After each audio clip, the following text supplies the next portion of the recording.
నీటి సమస్య. సార్, రాబోయే వేసవి కాలంలో గుత్తి మున్సిపాలిటీలో తాగునీటి సమస్య లేకుండా ఎలాంటి చర్యలు తీసుకుంటున్నారు సార్? గుత్తి పురపాలక సంఘం నుండి రాబోయే వేసవి కాలంలో నీటి సమస్య రాకుండా ఉండడానికి మేము ముందుగానే చర్యలు తీసుకోవడం జరిగింది. అందులో భాగంగా డిఎఫ్ఎం ఫండ్స్ కింద 90 లక్షలు శాంక్షన్ అయింది. అందులో 18 బోర్లు కూడా టెండర్లు కూడా కంప్లీట్ అయినాయి. త్వరలో 18 బోర్లు వేయడం జరుగుతుంది. మరియు అలాగే 30 పంప్ సెట్స్ మోటార్లను కూడా కొనడానికి కూడా టెండర్లు అయిపోయినాయి. అవి కూడా త్వరలో తెప్పించుకుంటాము.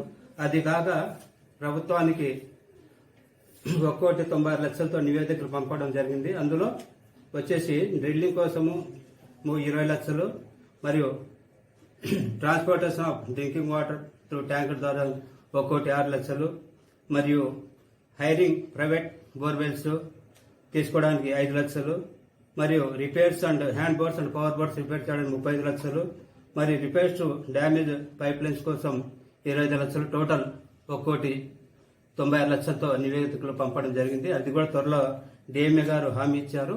త్వరలో ఫండ్స్ వస్తేనే దాన్ని కూడా ఈ ఏసీ కాలం ముందుగానే అన్ని చర్యలు తీసుకుంటాం. ఎటువంటి నీటి సమస్య రాకుండా చర్యలు తీసుకుంటామని తెలియజేస్తున్నాం.